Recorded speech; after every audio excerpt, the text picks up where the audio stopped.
Hello, everyone, and welcome to the first, hopefully annual, ENIGMA IPV and Pink Concussions IPV Brain Injury Conference in the science and on the ground.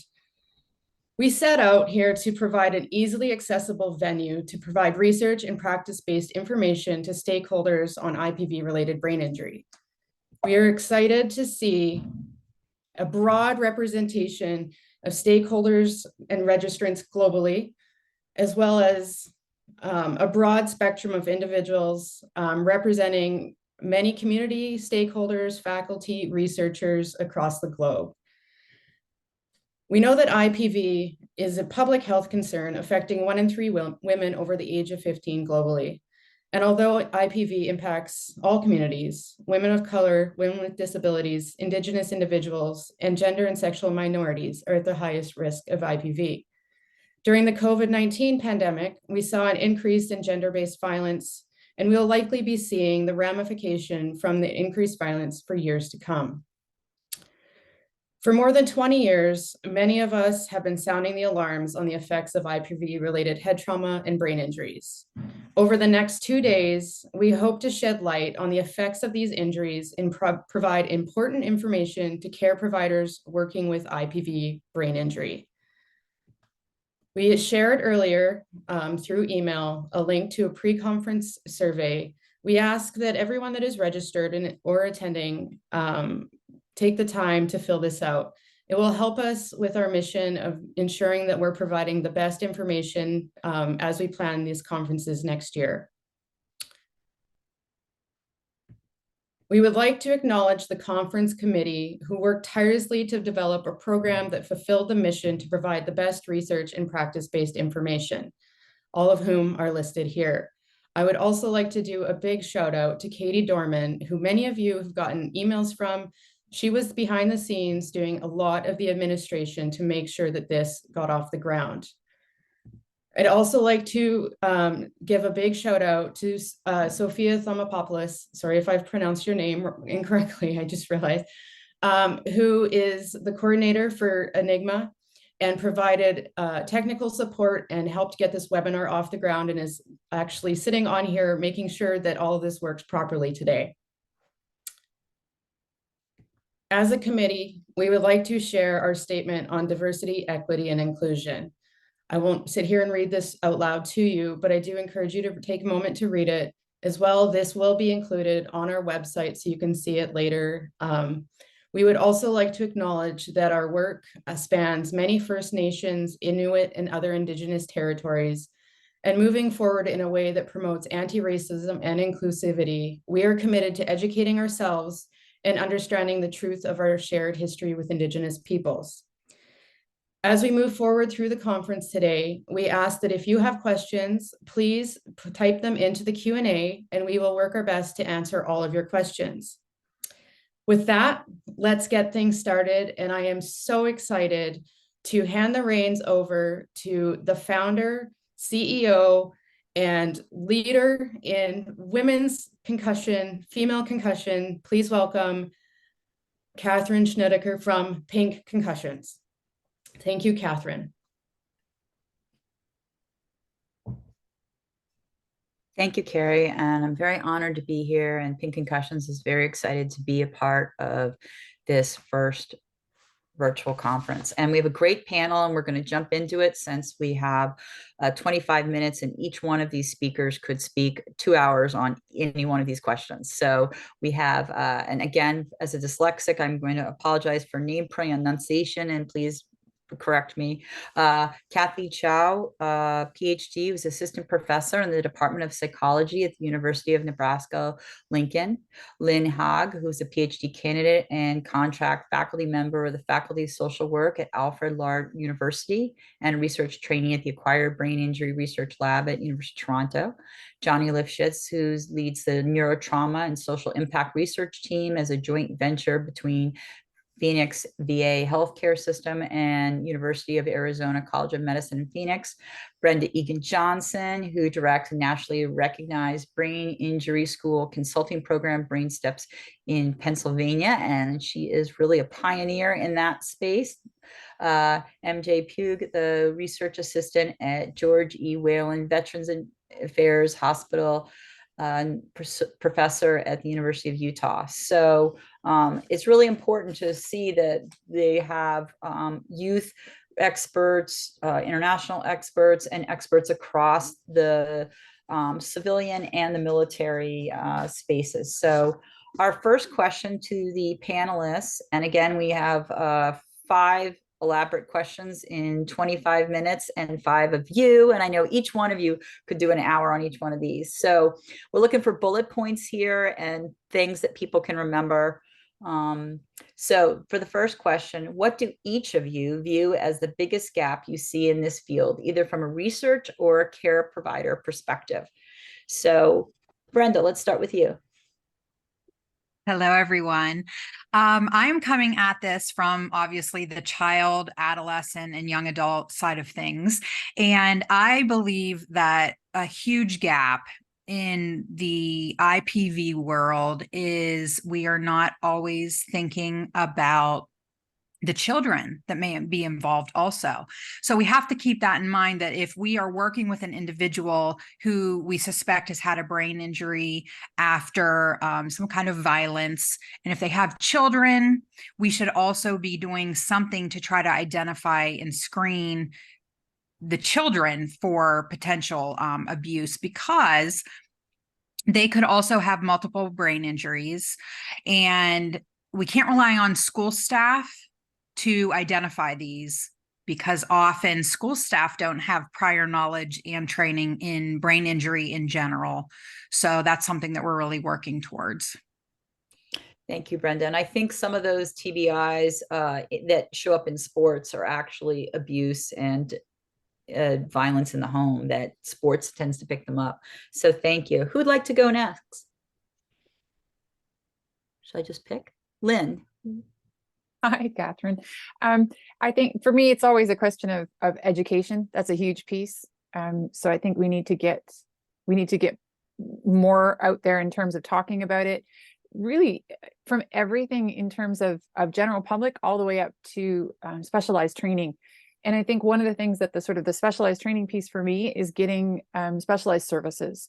So I've been saying for a long time, I think this particular group of brain injury survivors is unique. The skills that we use to support brain injury survivors are easily transferable, but the way in which we offer those services and the way in which we work with survivors of IPV related brain injury, that's very different, and it needs to be looked at that way. Thank you, Lynn. Kathy? Yeah. Good morning, everyone. I think dovetailing off of what Lynn just spoke about, kind of thinking about context of the person. And this goes, I think, both for the clinical side, the practice side of things, and also research. What I'm seeing is in terms of whether they be folks I'm working with clinically or working with in research, each one has their own story and backgrounds, and we need to take that into account, right? So looking at the different identities that people are holding, the intersectionality of those identities, that is all part of the story and is going to contribute to how we think about, how we share, how we educate them, how we provide services for them, all of that, and the research questions that we're asking. So I think really diving into that and looking at the person kind of as a whole and all that's represented there. Thank you so much. Johnny? Thank you, Katherine. When we were in Ireland talking about this topic, the answer that came up for just about every question was the patriarchy. So I'm just going to put it out there and say that the cause, consequence, and endurance of this topic is the patriarchy. And so recognizing it, working collectively to dismantle the patriarchy is going to at least thaw some stigma and educate through some perspectives for everybody. And I often get asked, what am I doing in such a conversation as a cis hetero male? And I try to use my voice to gain access to dismantle that patriarchy whenever possible. And Johnny, I think that's key. This cannot be done by women alone. And I can't tell you over the 10 years how many domestic violence talks I've been at that are all women. So I really appreciate you coming into the space, you leading in this space. And, you know, I do think there's a huge role for men to give keynote speeches on this particular topic. Mary Jo, your thoughts? Yeah, so I'm taking this question from a population health and research perspective.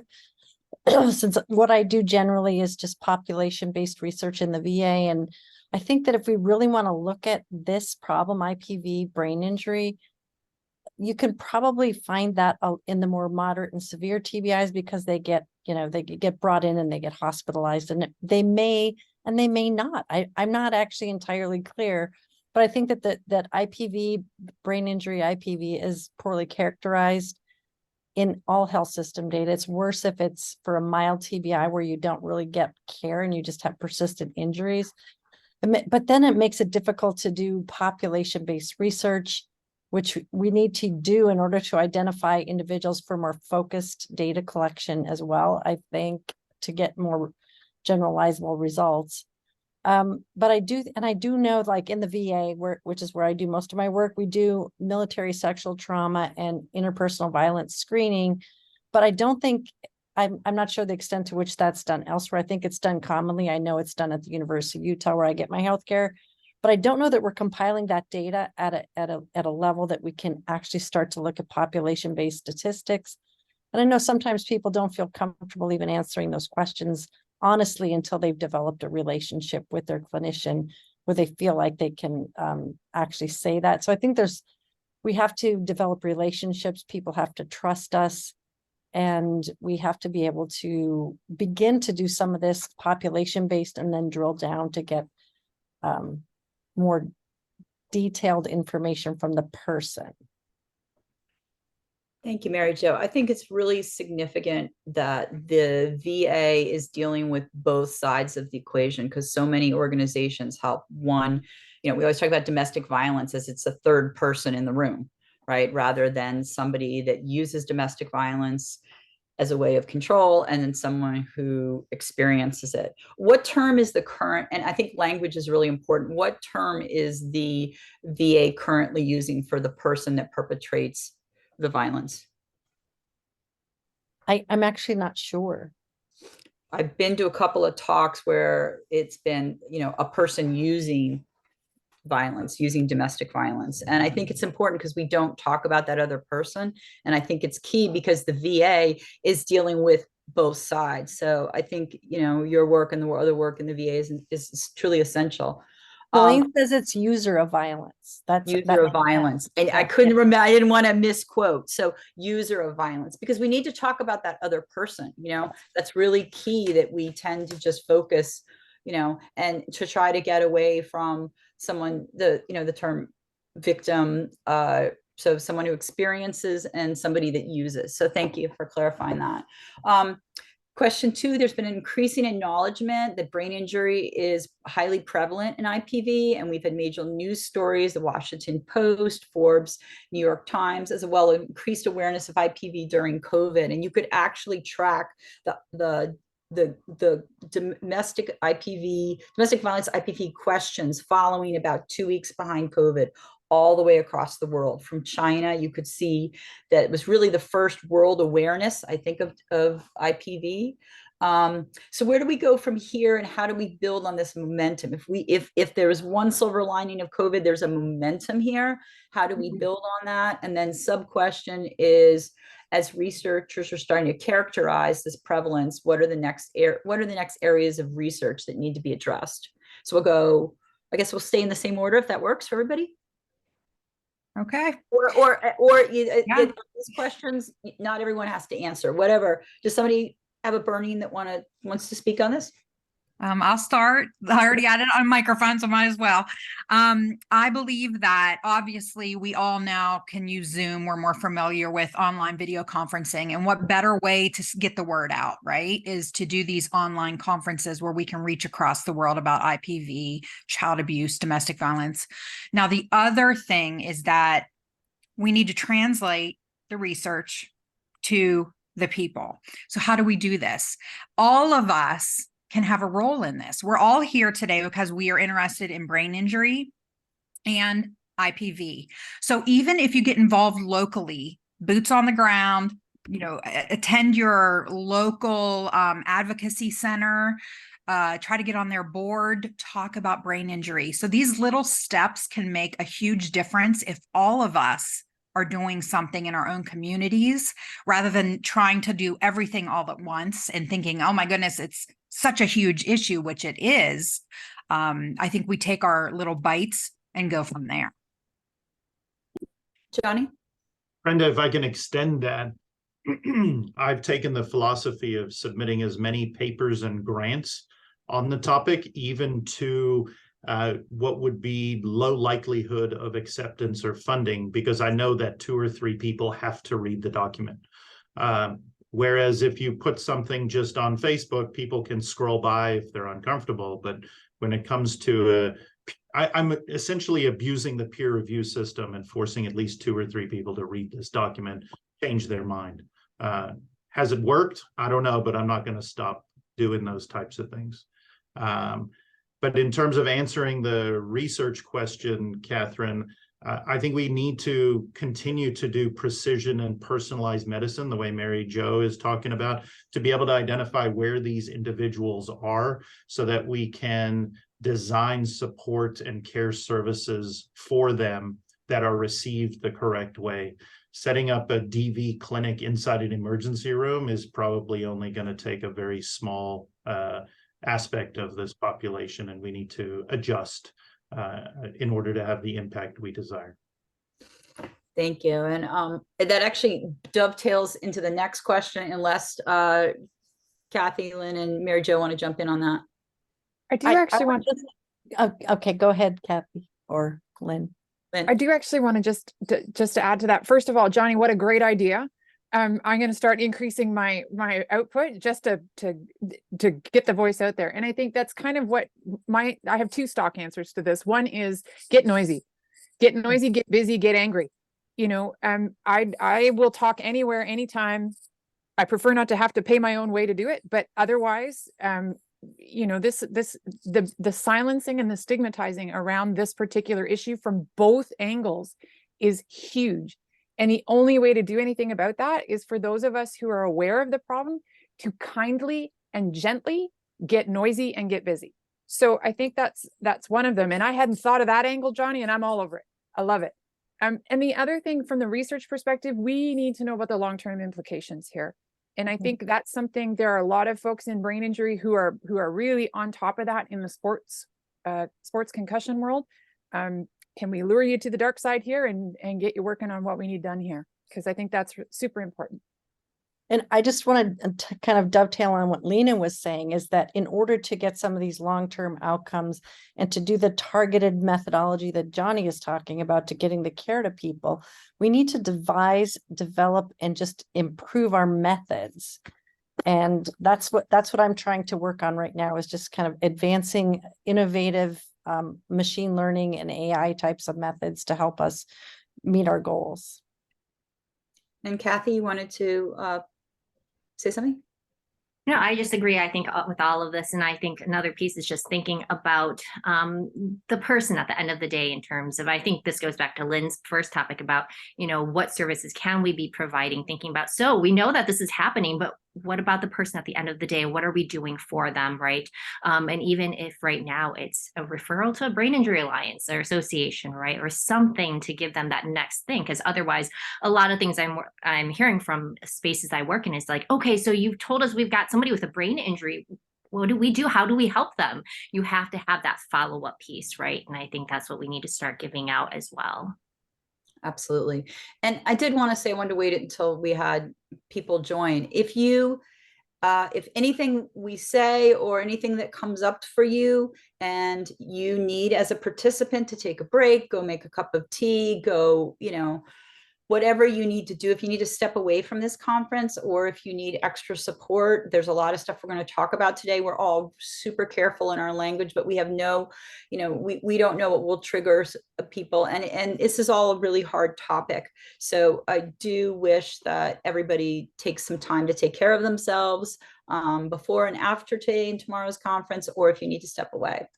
The next question is, how do we reduce silos? And the silo that this question is about, and that is between ongoing research and frontline workers, to produce intervention, service care that best suits survivors.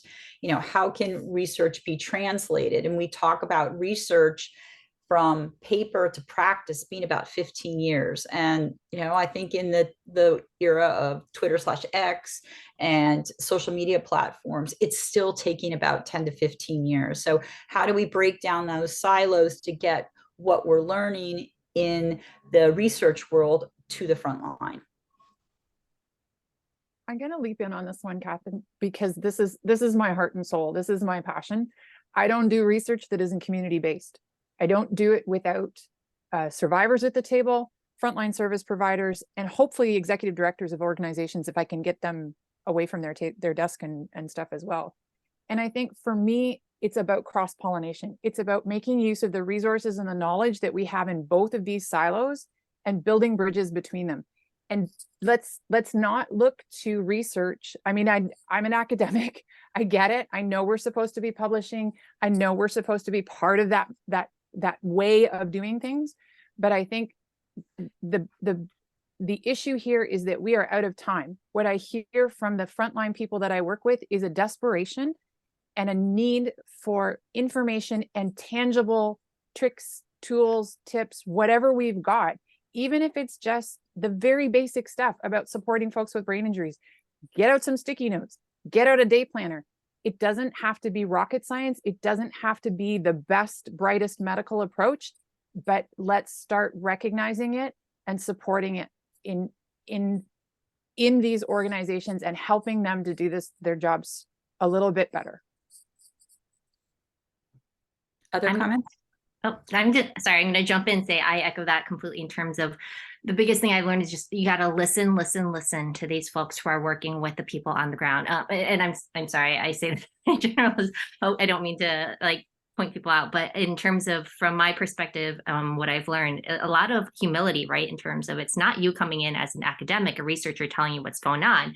It's listening to the folks who are working, face to face with them, and maybe you becoming, being part of that, inviting them to be a part of your work. I think that's when we've had the most traction, is when we have meetings with, the frontline workers and listening to them in terms of what's working, what's not working, and adapting our research to kind of match that, right? So that you're actually making an effect. So get off the high horse and work together, right? It's truly an interdisciplinary kind of a need here for us to work together. And I think that segues very well with our keynote speaker, Rachel Ramirez, who is coming in 8 minutes. Other comments before we go to the next question? Yeah, I just want to say that the work that I've been able to do in this domain includes social workers and people who actually don't have degrees, but are just working in domestic violence shelters. And if everybody checks their credentials at the door, hangs up their coats and their hang-ups, and just converses about a common goal, everybody can learn so much. The amount that I've learned from forensic nurses, as you said, frontline workers in domestic violence shelters, have completely dispelled everything that's in medical literature. Because the stuff that's in the medical literature is a top-down view and not a integrated community approach. So in some of those meetings, I do try to elevate the voices of individuals who feel that their voice isn't worthwhile because they don't have letters after their name.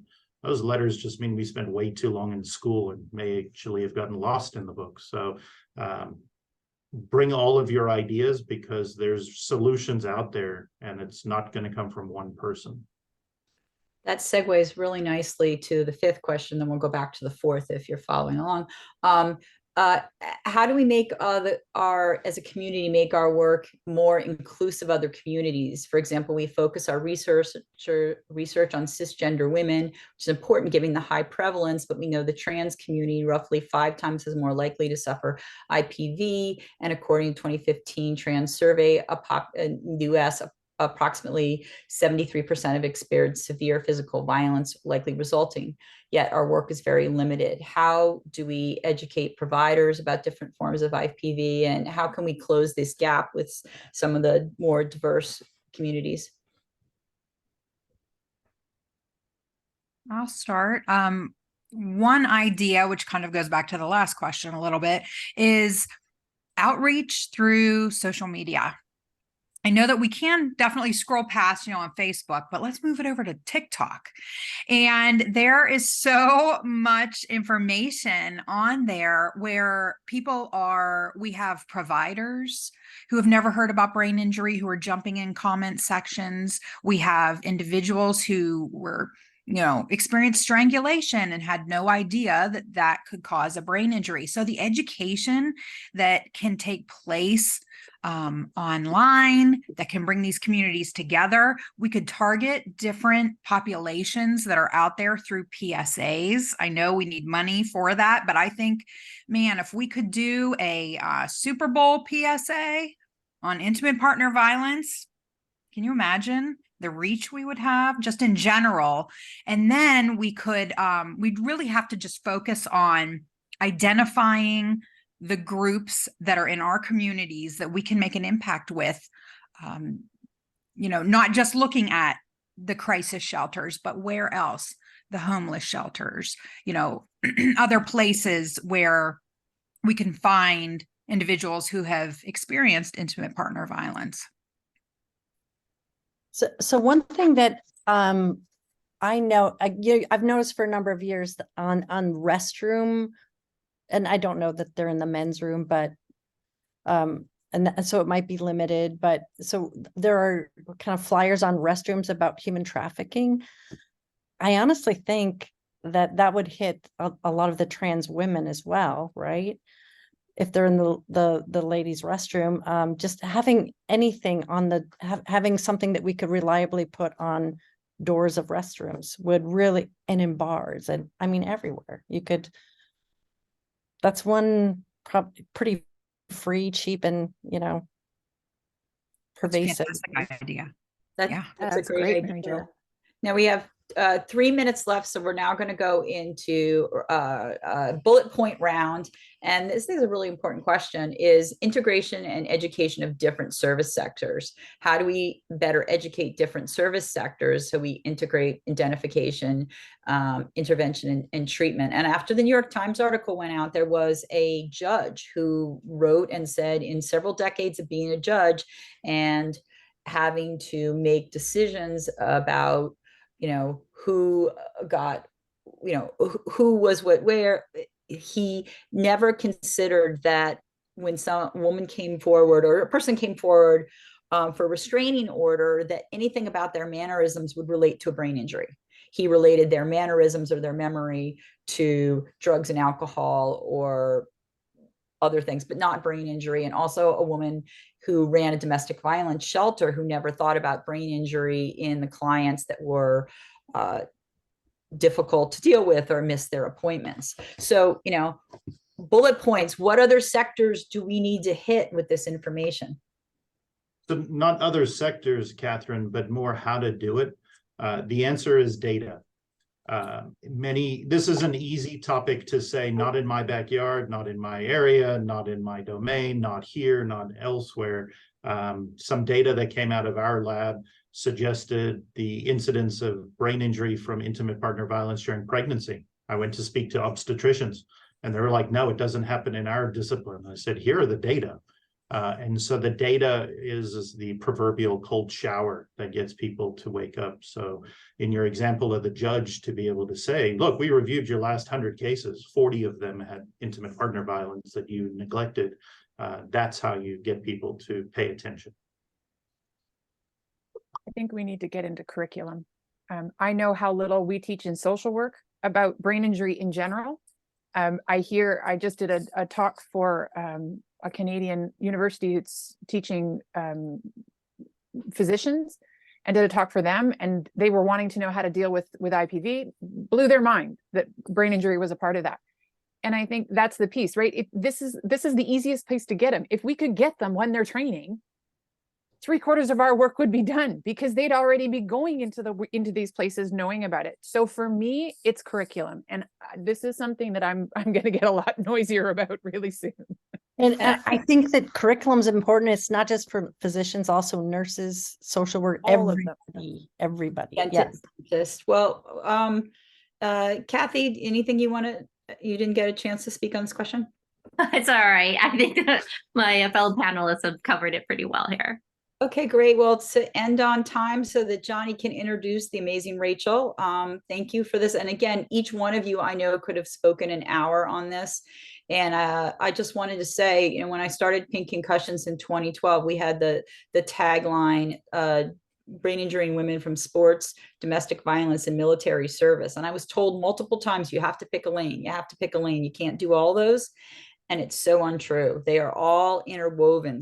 Domestic violence within sports, domestic violence within military service, sports within military service. And I think bringing these silos down is super important. There are amazing questions in the chat, and we'll certainly read those and incorporate those into other educational experiences. So, even if your question doesn't get asked, please put it in the chat so that we can have those for other opportunities. So on time, I'll pass it over to Johnny.